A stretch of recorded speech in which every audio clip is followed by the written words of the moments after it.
कल से शक्ति की उपासना का पर्व नवरात्रि का आरंभ हो रहा है। आप सभी को बहुत बहुत शुभकामनाएं। नवरात्रि के पहले दिन से देश आत्मनिर्भर भारत अभियान के लिए एक और महत्वपूर्ण और बड़ा कदम उठा रहा है। कल यानी नवरात्रि के प्रथम दिवस 22 सितंबर को सूर्योदय के साथ ही नेक्स्ट जनरेशन जीएसटी रिफॉर्म्स लागू हो जाएंगे। एक तरह से कल से देश में जीएसटी बचत उत्सव शुरू होने जा रहा है। इस जीएसटी बचत उत्सव में आपकी बचत बढ़ेगी और आप अपनी पसंद की चीजों को और ज्यादा आसानी से खरीद पाएंगे। हमारे देश के गरीब, मध्यम वर्गीय लोग, न्यू मिडिल क्लास, युवा, किसान, महिलाएं, दुकानदार, व्यापारी, उद्यमी सभी को ये बचत उत्सव का बहुत फायदा होगा। यानी त्योहारों के इस मौसम में सबका मुंह मीठा होगा। देश के हर परिवार की खुशियां बढ़ेगी। मैं देश के कोटि कोटि परिवारजनों को नेक्स्ट जनरेशन जीएसटी रिफॉर्म्स की और इस बचत उत्सव की बहुत बहुत बधाई देता हूं, शुभकामनाएं देता हूं। ये रिफॉर्म भारत की ग्रोथ स्टोरी को एक्सेलरेट करेंगे, कारोबार को और आसान बनाएंगे, निवेश को और आकर्षक बनाएंगे और हर राज्य को विकास की दौड़ में बराबरी का साथी बनाएंगे। साथियों, जब साल 2017 में भारत ने जीएसटी रिफॉर्म की तरफ कदम बढ़ाया था तो एक पुराना इतिहास बदलने की और एक नया इतिहास रचने की शुरुआत हुई थी। दशकों तक हमारे देश की जनता, आप सभी लोग, देश के व्यापारी अलग अलग टैक्स के जाल में उलझे हुए थे। Octroi, entry tax, sale tax, excise, VAT, service tax, न जाने भांति भांति के दर्जनों टैक्स हमारे देश में थे। एक शहर से दूसरे शहर माल भेजना हो तो न जाने कितने चेकपोस्ट पार करने होते थे, कितने ही फॉर्म भरने पड़ते थे, कितनी सारी रुकावटें थी। हर जगह टैक्स के अलग अलग नियम थे। मुझे याद है जब 2014 में देश ने मुझे प्रधानमंत्री पद का दायित्व सौंपा था, तब उसी शुरुआत के दौर में एक विदेशी अखबार में एक दिलचस्प उदाहरण छपा था। उसमें एक कंपनी की मुश्किलों का जिक्र था। उस कंपनी ने कहा था कि अगर उसे बेंगलुरु से 570 किलोमीटर दूर हैदराबाद अपना सामान भेजना हो तो वो इतना कठिन था कि उन्होंने सोचा और उन्होंने कहा कि वो पसंद करती थी कंपनी कि पहले अपना सामान बेंगलुरु से यूरोप भेजे और फिर वही सामान यूरोप से हैदराबाद भेजे। साथियों, टैक्स और टोल के जंजाल की वजह से ये तब के हालात थे।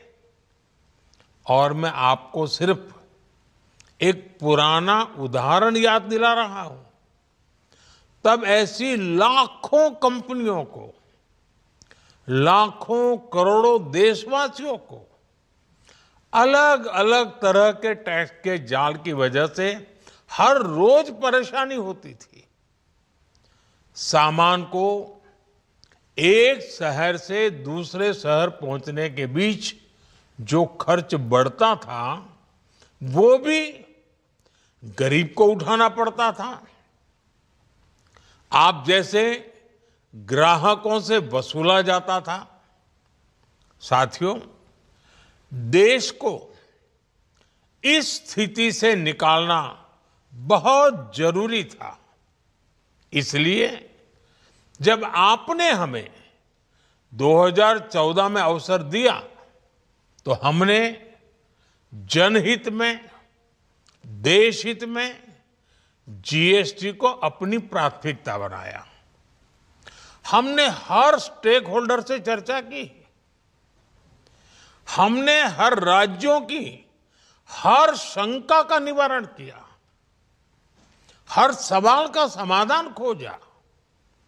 सभी राज्यों को, सबको साथ लेकर आजाद भारत का इतना बड़ा टैक्स रिफॉर्म संभव हो पाया।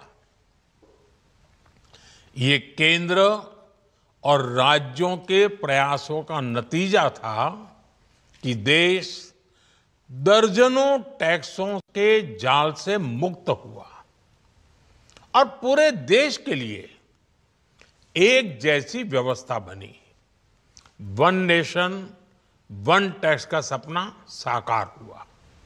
साथियों, रिफॉर्म एक अनवरत चलने वाली प्रक्रिया होती है। जब समय बदलता है, देश की जरूरत बदलती है, तो नेक्स्ट जनरेशन रिफॉर्म भी उतने ही आवश्यक होते हैं।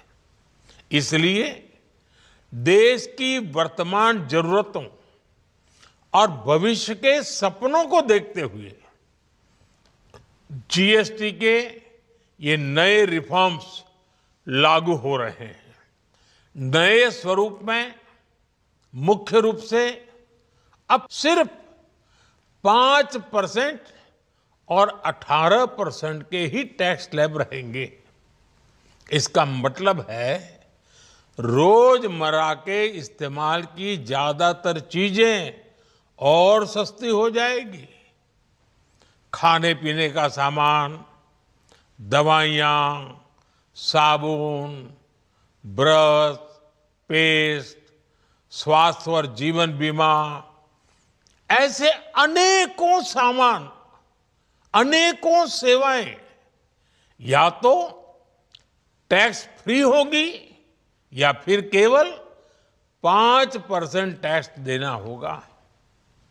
जिन सामानों पर पहले 12% टैक्स लगा करता था, उसमें से 99% यानी करीब करीब 100 के निकट 99% चीजें अब 5% टैक्स के दायरे में आ गई है। साथियों, पिछले 11 साल में देश में 25 करोड़ लोगों ने गरीबी को हराया है, गरीबी को परास्त किया है और गरीबी से बाहर निकल करके 25 करोड़ का एक बहुत बड़ा समूह नियो मिडिल क्लास के रूप में आज देश के अंदर बहुत बड़ी भूमिका अदा कर रहा है। इस न्यू मिडिल क्लास की अपनी एस्पिरेशंस हैं, अपने सपने हैं। इस साल सरकार ने 12 लाख रुपए तक की इनकम को टैक्स फ्री करके एक उपहार दिया। और स्वाभाविक है, जब 12 लाख रुपयों का इनकम टैक्स में राहत हो जाए तो मध्यम वर्ग के जीवन में तो कितना बड़ा बदलाव आता है, कितनी सरलता सुविधा हो जाती है। और अब गरीबों की भी बारी है, न्यू मिडिल क्लास की बारी है। अब गरीब को, न्यू मिडिल क्लास को एक तरह से डबल बोनांजा मिल रहा है। जीएसटी कम होने से अब देश के नागरिकों के लिए अपने सपने पूरे करना और आसान होगा। घर बनाना, टीवी, फ्रिज खरीदने की बात हो, स्कूटर, बाइक, कार खरीदना हो, ये सब पर अब कम खर्च करना होगा। आपके लिए घूमना फिरना भी सस्ता हो जाएगा, क्योंकि ज्यादातर होटल्स के कमरों पर भी जीएसटी कम कर दिया गया है। वैसे साथियों, मुझे इस बात की खुशी है कि दुकानदार भाई बहन भी जीएसटी रिफॉर्म को लेकर बहुत उत्साह में हैं। वो बहुत जीएसटी में हुई कटौती को ग्राहकों तक पहुंचाने में जुटे हुए हैं। बहुत सारी जगहों पर पहले और अब के बोर्ड लगाए जा रहे हैं। साथियों, हम नागरिक देवो भवः के जिस मंत्र के साथ आगे बढ़ रहे हैं, नेक्स्ट जनरेशन जीएसटी रिफॉर्म में इसकी साफ झलक दिखाई देती है। अगर हम इनकम टैक्स में छूट और जीएसटी में छूट को जोड़ दें तो एक साल में जो निर्णय हुए हैं उससे देश के लोगों को 2.5 लाख करोड़ रुपए से ज्यादा की बचत होगी। और तभी तो मैं कह रहा हूं, ये बचत उत्सव है। साथियों, विकसित भारत के लक्ष्य तक पहुंचने के लिए हमें आत्मनिर्भरता के रास्ते पर चलना ही होगा। और भारत को आत्मनिर्भर बनाने का बहुत बड़ा दायित्व हमारे एमएसएमईज यानी हमारे लघु, मध्यम और कुटीर उद्योगों पर भी है, जो देश के लोगों की जरूरत का है, जो हम देश में ही बना सकते हैं, वो हमें देश में ही बनाना चाहिए।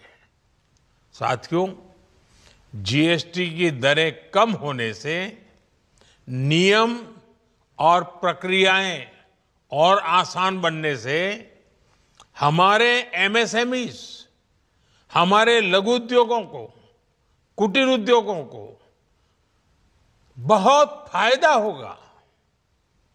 उनकी बिक्री बढ़ेगी और टैक्स भी कम देना पड़ेगा, यानी उनको भी डबल फायदा होगा। इसलिए आज मेरी एमएसएमई से लघु उद्योग हो, सूक्ष्म उद्योग हो, कुटीर उद्योग हो, आप सबसे बहुत अपेक्षाएं हैं। आपको भी पता है, जब भारत समृद्धि के शिखर पर था, तब भारत की अर्थव्यवस्था का मुख्य आधार हमारे एमएसएमईज थे, हमारे लघु और कुटीर उद्योग थे। भारत की मैन्युफैक्चरिंग, भारत में बने सामानों की क्वालिटी बेहतर होती थी। हमें उस गौरव को वापस पाना है। हमारे लघु उद्योग जो बनाए वो दुनिया में हर कसौटी पर बेस्ट हो, उत्तम से उत्तम हो। हम जो मैन्युफैक्चर करें वो दुनिया में आन बान शान के साथ देश के सारे पैरामीटर को पार करने वाला हो। हमारे प्रोडक्ट्स की क्वालिटी दुनिया में भारत की पहचान बढ़ाए, भारत का गौरव बढ़ाए। हमें इस लक्ष्य को लेकर काम करना है। साथियों, देश की स्वतंत्रता को जैसे स्वदेशी के मंत्र से ताकत मिली, वैसे ही देश की समृद्धि को भी स्वदेशी के मंत्र से ही शक्ति मिलेगी। आज जाने अनजाने हमारी रोजमर्रा की जिंदगी में बहुत सी विदेशी चीजें जुड़ गई है, हमें पता तक नहीं है। हमारे जेब में कंघी विदेशी है कि देसी, हमें पता ही नहीं है। हमें इनसे भी मुक्ति पानी होगी। हम वो सामान खरीदें जो मेड इन इंडिया हो, जिसमें हमारे देश के नौजवानों की मेहनत लगी हो, हमारे देश के बेटे बेटियों का पसीना हो। हमें हर घर को स्वदेशी का प्रतीक बनाना है। हर दुकान को स्वदेशी से सजाना है। गर्व से कहो ये स्वदेशी है। गर्व से कहो मैं स्वदेशी खरीदता हूं। मैं स्वदेशी सामान की बिक्री भी करता हूं। ये हर भारतीय का मिजाज बनना चाहिए। जब ये होगा तो भारत तेजी से विकसित होगा। मेरा आज सभी राज्य सरकारों से भी आग्रह है, आत्मनिर्भर भारत के इस अभियान के साथ, स्वदेशी के इस अभियान के साथ अपने राज्यों में मैन्युफैक्चरिंग को गति दे। पूरी ऊर्जा से, पूरे उत्साह से जुड़े, निवेश के लिए माहौल बढ़ाएं। जब केंद्र और राज्य मिलकर आगे बढ़ेंगे तो आत्मनिर्भर भारत का सपना पूरा होगा। भारत का हर राज्य विकसित होगा, भारत विकसित होगा। इसी भावना के साथ मैं फिर एक बार इस बचत उत्सव की अनेक अनेक शुभकामनाएं देते हुए अपनी बात समाप्त करता हूं। एक बार फिर आप सबको नवरात्रि की, जीएसटी बचत उत्सव की बहुत बहुत शुभकामनाएं। बहुत बहुत धन्यवाद।